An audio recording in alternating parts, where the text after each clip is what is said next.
Kabanata 1336. Ha! Hamampun sa kalangitan ang palakol pandigma ng Primordial Emperor. Agad na nagbago ang walang katapusang daloy ng primordial energy at naging isang matalas na puwersang may habang 100 metro. Isa itong dambuhalang battle axe ng Primordial Emperor na binuo mula sa primordial energy.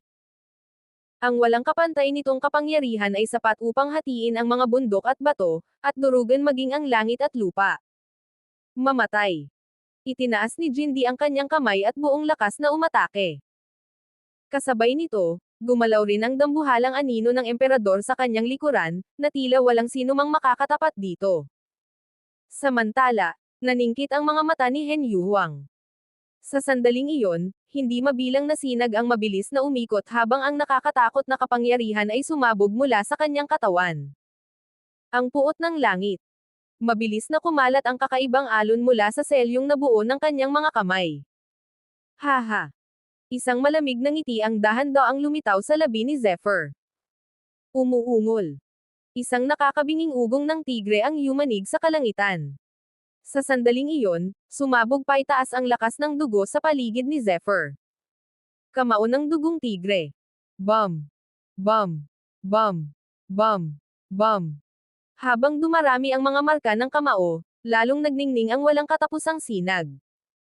Ang lakas ng dugo ay patuloy na lumalakas at naging isang dambuhalang tigre ng dugo na may walang kapantay na kapangyarihan. Ang Blood Tiger Fist ay isang pambihirang martial skill ng middle grade Mind Attunement Realm. Kasabay ng pagtaas ng lakas ng dugo, paulit-ulit na sumasabog ang nakakatakot nitong kapangyarihan. Ang bawat patong ng puwersa ay mas mabagsik kaysa sa nauna, sapat upang yumanig sa buong paligid. Klang! Isang marka ng kamao ang walang awang bumangga sa enerhiya ng battle axe ng Primordial Emperor.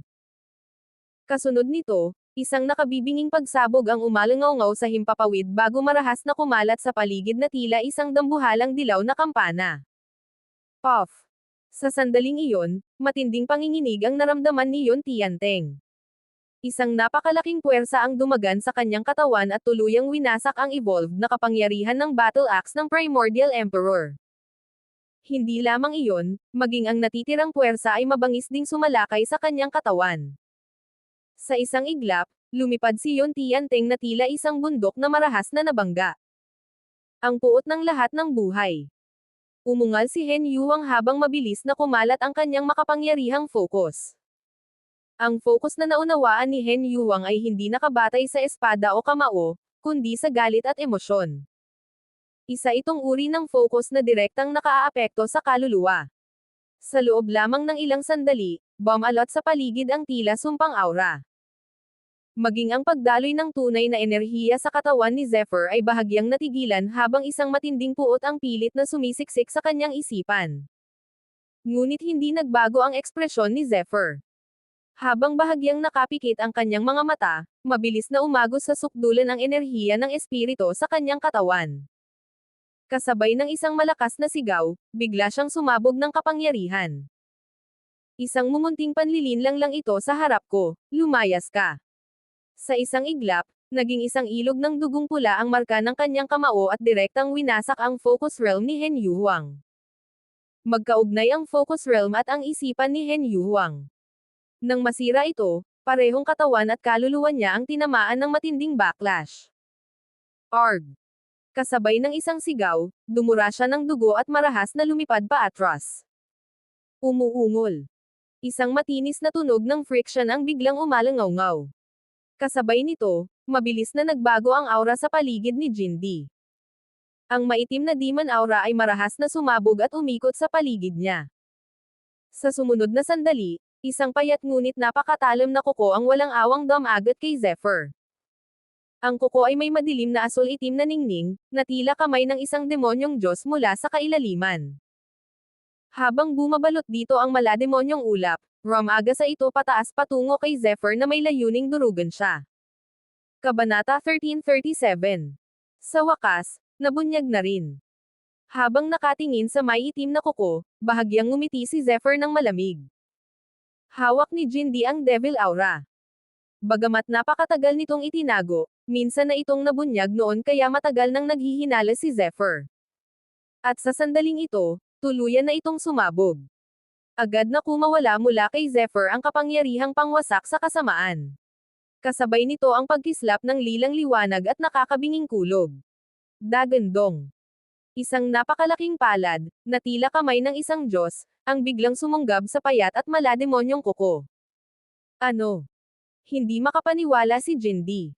Para siyang nakakita ng isang tunay na Diyos. Bitek. Ang nakakatakot na kapangyarihang pangwasak sa kasamaan ay kayang pumatay ng mas mataas na antas ng kalaban. At ngayon, nakaabot na si Zephyr sa antas ng espiritu.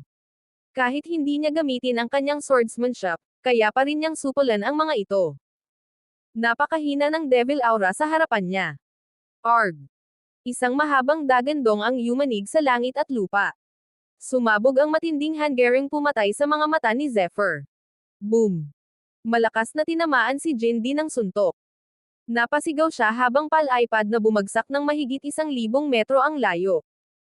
Damyugaw ng husto ang kanyang bibig, at ang pagkabigla sa puso ng tatlong emperador ay hindi masukat. Kailan pa naging ganito kalakas si Zephyr? Tumakas kayo. Umalis kayo rito. Galit na sigaw ni Yon Tianteng. Matagal nang handa si Zephyr laban sa kanya.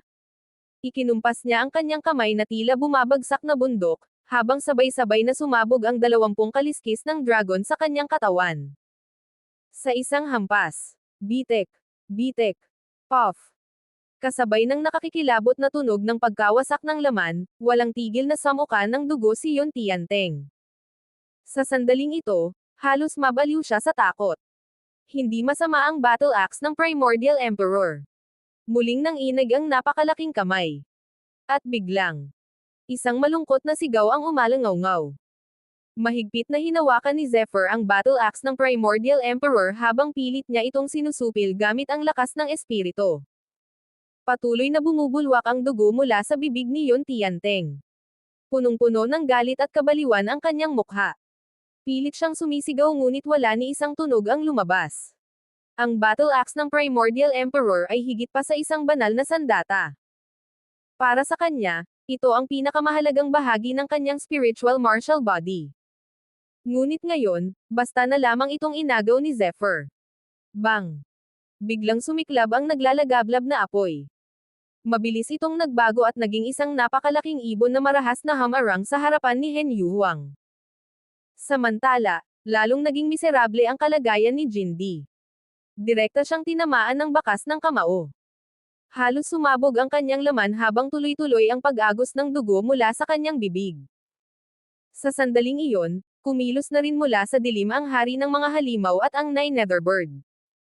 Ang tinig ni Zephyr ay tila humahati sa mismong kalangitan. Para bang ipinapahayag niya ang batas ng langit. Dagandong. Kasabay nito, isang nakakayanig na ugong ang dahan-daang kumalat mula sa kailaliman ng himpapawid. Baliw. Marahas. Walang kapantay. Nilamon ng nakakatakot na kapangyarihan ang buong paligid sa loob ng 50 kilometrong radius. Saan man ito dumaan, lahat ay natutuyo. Maging ang lawa ay nagbuga ng dambuhalang haligi ng tubig na umaabot ng 100 metro ang taas. Bang! Bang! Bang! Kumislap ang anino ng mga kamao ni Zephyr. Ang kanyang buong katawan ay tila isang mabangis na dragon. Ngunit sa pagkakataong ito, halatang kinakabahan siya. Parang nauubusan na siya ng oras. Kabanata 1338. Klang. Isang malamyos ngunit makapangyarihang tunog ang dahan-daang umalangaw-ngaw mula sa kalangitan. Sa sandaling iyon, ang tunog ay tila isang dambuhalang gintong kampana na bumalot sa buong Immortal Secret Land. Maging ang una hanggang ikasampung antas ng espasyo ay natabunan ng alon ng tunog na iyon. Malapit nang magsara ang Secret Land. Agad na naunawaan ni Zephyr ang kahulugan ng tunog ng kampana. Matagal nang bukas ang Immortal Secret Land, at sa pagkakataong ito, ang binuksang pasukan ay ang pinakamataas na ranggo, ang Golden Gate. Kaya mas matagal ang itinagal nito kumpara sa dati. Damn it! Nanlamig ang ekspresyon ni Zephyr habang nakatitig sa tatlong eksperto ng antas emperador. Mabilis na umikot ang pulang liwanag sa kanyang mga mata. Kahit sa huling sandali, hindi niya balak pakawalan ang mga ito. Zephyr, tandaan mo ito. Kapag nakalabas ka rito, hindi ka namin hahayaang mabuhay. Tama. Pinatay mo ang kapatid ko. Kapag nalaman ito ng Bright Gold Sect, siguradong kamatayan ang naghihintay sa'yo sa oras na lumabas ka sa Immortal Secret Land. Nagliyab ang mga mata ni Yon Tianteng na tila nagngangalit na dragon. Sunod-sunod na sumiklab ang matutulis na sinag ng enerhiya habang desperado nilang nilalabanan ang mabagsik na pag-atake ni Zephyr. Samantala, si Hen Yuang ay nilalamon ng naglalagablab na apoy habang naglalabas ng masakit na sigaw. Si Jindy naman ay halos mawalan ng anyo sa walang humpay na pambubugbog ng hari ng mga halimaw. Duguan at wasak ang kanyang katawan. Klang! Mas lalong naging malakas at mapilit ang tunog ng kampana. Sa sandaling iyon, malinaw na nakita ang hindi mabilang na sinag ng liwanag sa kalawakan na unti-unting lumalawak at bumabalot sa bawat nilalang sa loob ng Immortal Secret Land. Nako, wala nang masyadong oras. Babala ng Nine Netherbird sa pamamagitan ng espiritual na komunikasyon. Bahagyang natigilan si Zephyr. Hindi madaling patayin ang tatlong emperador na ito. Lalo na ngayong desperado silang kumapit sa nalalabing oras. Alam nilang kapag nagtagal pa sila ng kaunti, makakatakas na sila ng buhay. Kahit mas malakas si Zephyr sa labanan, hindi pa rin ganoon kadaling patayin agad ang tatlong eksperto ng antas emperador. Zephyr, maghintay ka lang. Dagwang dugo si Jindy habang pilit na tumatawa matapos tumanggap ng isang malakas na suntok. Mas mabuting alalahanin mo muna ang sarili mo. Malamig ang tinig ni Zephyr, ngunit lumalala na ang pagkabalisa sa kanyang puso. Sa sandaling ito, alam niyang imposibleng mapatay agad ang tatlo. At ang pinakamasakit, makakatakas silang buhay. Tatlong sinag ng liwanag ang bumaba mula sa langit at agad na bumalot sa katawan ni na Jindy, Yon Tianteng, at Hen Yuang. Sa sandaling iyon, malakas na nanginag ang puso ni na Zephyr, ng Nine Netherbird, at maging ng hari ng mga halimaw. Biglang sumabog ang enerhiya. Agad nilang pinakawalan ang kanilang mga pag-atake mula sa lahat ng direksyon upang wasakin ang mga sinag ng liwanag. Umalangaw-ngaw ang enerhiya ng buhay habang nagliliwanag ang mga sinag. Ngunit kahit nagsalpukan ang magkabilang puwersa, nanatiling pantay ang laban. Ha. Malakas na nagtawanan ang tatlong emperador. Zephyr, sumuko ka na. Hindi mo kami mapapatay. Pero tandaan mo ito, pagbalik namin, ikaw naman ang mamamatay. Punong-puno ng pagyayabang at kumpiyansa ang kanilang mga mukha. Damn it. Nakatayo si Zephyr sa gitna ng kawalan, malamig na nakatitig sa kanilang tatlo. Unti-unting nilamon ng liwanag ang kanilang mga katawan. At hindi lamang sila. Maging ang buong Immortal Secret Land ay nababalot na rin ng liwanag ng pagbalik. Sa wakas, tuluyan nang nagsara ang Immortal Secret Land. Kabanata 1339. Whoosh! Sa sumunod na sandali, isang matinis na tunog ng paghati sa hangin ang umalangaw-ngaw. At bigla, naglaho ang tatlong figure. Mukhang magiging magulo ito. Kumikislap sa apoy ang malademonyong mga mata ng Nine Netherbird habang malamig itong nagsalita. Oo, mukhang magkakaroon nga ng problema. Bahagyang tumanggo si Zephyr. Malaki ang katayuan ng tatlong iyon sa kani-kanilang akademya. Ang ginawa niya ngayon ay sapat upang yumanig sa dignidad ng ilang Academy Master. Tiyak na hindi nila ito palalampasan. Ngunit gaano man sila kagalit, hindi sila basta-bastang gagalaw ng walang pag-iingat. Pagkatapos ng lahat, miyembro siya ng The Boundless Academy. At higit sa lahat, hindi maglalakas loob si Jindy na sabihin ang buong katotohanan. Kung mabubunyag na isa siyang disipulo ng Pride Peak na nagtangkang magtayo ng sariling paksayon sa loob ng The Boundless Academy, tiyak na mabigat din ang kaparusahan na naghihintay sa kanya. Swoosh! Isa pang sinag ng liwanag ang bumaba mula sa kalangitan. Agad na nabalot si Zephyr ng liwanag. Tara na! Ipinatawag niya ang hari ng mga halimaw at ang Nine Netherbird. Pagkatapos, tuluyan silang naglaho. Ang mundo sa labas. Tahimik na nakatitig ang lahat sa dambuhalang gintong tarangkahan sa harapan nila. Matagal nang nakabukas ang Immortal Secret Land, ngunit walang nakakaalam kung ano ang tunay na pinagdaanan ng mga disipulo sa loob nito. Bahagyang nanginag ang gintong tarangkahan. Biglang sumabog ang malasalaming gininto ang liwanag at hinati ang mga ulap sa himpapawid. Sunod-sunod na lumitaw ang mga figures sa harapan ng karamihan. Nakalabas na sila. Mga disipulo ng ating akademya. Masayang sigaw ng isang elder habang malakas na tumatawa. Ha ha ha. Nakaligtas sila. Halos lahat ng akademya ay puno ng pananabik at saya. Pagkatapos ng lahat, ang pagpasok sa maalamat na Golden Gate ay halos katumbas ng pagharap sa kamatayan. Napakaliit ng tsansang mabuhay. Kaya para sa kanila, ang matagumpay na paglabas ng kanilang mga disipulo ay isa ng himala. At higit pa roon, ang mga kayamanang nasa loob ng Immortal Secret Land ay sapat upang baguhin ang kapalaran ng isang buong akademya. Kung sinuwerte silang makakuha ng isang tunay na legacy, sapat iyon upang lubos na mapalakas ang kanilang pundasyon.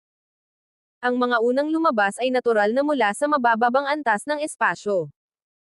Karamihan sa kanila ay nakakuha lamang ng ilang espiritual na kayamanan, habang ang ilan naman ay malinaw na lumakas ng husto. Habang tumatagal, mas mataas na antas ng espasyo ang pinanggagalingan ng mga lumalabas na disipulo. At nang magsimulang lumabas ang mga nakapasok sa grade 6 na space, halos mabaliw sa tuwa ang ilang elder at academy master. Sa sandaling iyon, kitang-kita ang kaibahan ng mataas at mababang antas ng espasyo. Ang bawat disipulong nakapasok sa mataas na antas ay tila muling isinilang. Mas malaki ang panganib. Mas malaki rin ang gantimpala. At iyon ang batas na hindi kailanman nagbago. Habang nakikita ng mga elder ang kanilang mga disipulong ligtas na nakabalik at lubos na lumakas, hindi nila maiwasang isipin ang mas marami pang benepisyong maaari nilang makuha. Ang kasakiman ng tao ay walang hanggan. Kapag may nakuha na, mas lalo pang naghahangad. Mas kaunti ang bilang ng mga nakalabas kaysa sa inaasahan. Isang mahinang buntong hininga ang pinakawalan ng Master ng Earth Devil Mansion habang nakatayo sa kawalan. Daan-daang disipulo ang pumasok sa Immortal Secret Land. Ngunit iilan lamang ang matagumpay na nakabalik. Hindi pa lumalabas ang mga disipulong nasa antas ng hari. Makinang ang mga mata ng Palace Master ng Lanhay habang nagsasalita. Malamang nakakuha sila ng mas malaking mana o pambihirang kayamanan. Samantala, si Old Black Demon ay tahimik lamang na nakatayo sa isang tabi. Malamig ang kanyang ekspresyon habang tahimik na pinagmamasdan ang lahat. Kabanata 1340. Hindi lamang mataas ang kanilang katayuan, kundi napakalawak din ang kanilang kaalaman kumpara sa ordinaryong tao. Napakarami na nilang nasaksihang kamatayan at himala sa buong buhay nila. Dahil dito, lalo lamang silang naging interesado sa Immortal Secret Land. Tama, ganyan nga talaga. May lumabas na disipulong nasa antas hari. Habang nag-uusap ang tatlo, biglang sumiklab ang isang sinag ng liwanag mula sa gintong tarangkahan. Isang batang disipulo ang dahan-daang lumabas habang ang kanyang malakas na aura ay bumabalot sa kalangitan. Hindi siya tunay na nasa antas hari. Pero ang lakas niya ay maihahambing sa isang hari. Iyan si Yan Jiu ng Divine Body Sect. Sa sandaling iyon, ang maliit na katawan ni Yan Jiu ay naglalabas ng nakakagulat na presyon. Saan man siya dumaan, tila nababalot ng mabigat na pagsupil ang paligid. Ang sinauna at malalim na enerhiya sa kanyang katawan ay walang tigil na umiikot, na parabang nakakuha siya ng isang pambihirang sinaunang mana. Hindi na niya kayang itago ang aura sa kanyang paligid. Swoosh! Paglabas pa lamang niya, agad na siyang sinalubong at isinama ng mga eksperto ng kanyang akademya. Halatang ayaw nilang malaman ng iba kung ano talaga ang kanyang nakuha. At matapos lumitaw si Yan Jiu, sunod-sunod nang nagsimulang lumabas ang iba pang mga disipulo. Karamihan sa kanila ay nasa antas hari. May ilan ding tunay na makapangyarihan. Kitang-kita na ang mga taong ito ay nakakuha ng pambihirang mana at walang kapantay na espiritual na kayamanan. Ngunit ang bawat akademya ay sobrang maingat. Sa oras na lumitaw ang kanilang mga disipulo, agad nila itong inilalayo upang walang makaalam ng kanilang mga natamo. Boom! Boom! Boom! Sunod-sunod na sumabog ang nakakatakot na aura. Sa bawat paglitaw ng isang disipulo, lumalabas ang isang presensyang maihahambing sa lakas ng isang hari. Sa pagkakataong ito, Napakaraming eksperto ng antas hari ang lumitaw sa napakaikling panahon. Lubos nitong nilampasan ang imahinasyon ng ordinaryong tao. At dahil dito, mas lalo nilang naunawaan kung gaano kalaking biyaya ang taglay ng Golden Gate ng Immortal Secret Land. Boom! Biglang naglaho ang makukulay na sinag ng liwanag. Pagkatapos, isang makapangyarihang figure ang dahan-daang lumabas. Eksperto sa antas emperador. Sa wakas, dumating na ang pagkakataon ng mga tunay na halimaw na henyo. Bawat isa sa kanila ay isang walang kapantay na nilalang sa kanilang henerasyon. At malinaw na napakalaki ng kanilang mga natamo sa loob ng Secret Land. Ang unang lumabas ay sina Baidijan at ang Fighting Ape Emperor. Paglitaw pa lamang ng dalawa, agad nang nagbago ang ekspresyon ng lahat. Ang kanilang aura ay napakalakas. Sapat upang may kumpara sa ilang Academy Master. Maging ang mga master ng maliliit na akademya ay lihim na napasimangot. Ang ganitong uri ng henyo ay isang napakalaking banta. At kasabay nito, isang bagay na kanilang kinaiinggitan ng husto. Buzz, buzz, buzz. Sunod-sunod ding lumabas sina Meng Liuli ng Heavenly Feather Sect, Kay Chanjian ng Heaven Mending Pavilion, at mga eksperto ng Fire Cloud Sect. Ang mga akademyang kanilang kinabibilangan ay agad na nabalot ng matinding kasiyahan at pagkabigla. Boom! Sa mismong sandaling iyon, 3 pang figure ang biglang lumitaw. Ngunit nang makita sila ng lahat, maging ang mga elder ay natigilan. Biglang nagbago ang ekspresyon ng mga Academy Master na naroon. Kasabay nito, isang payat at malamig na figure ang dahan-daang lumabas kasunod ng 3 tao. 3 eksperto ng antas emperador. Sina Hen Yuhuang, Jindi, at Yun Tianteng. Ngunit wala ni isa sa kanila ang mukhang maayos. Wasak ang kanilang mga kasuotan. Duguan ang kanilang buong katawan. Pira-piraso ang laman at dugo nila habang magulo ang kanilang mahabang buhok. Napakahirap ilarawan kung gaano sila kawawa sa sandaling iyon.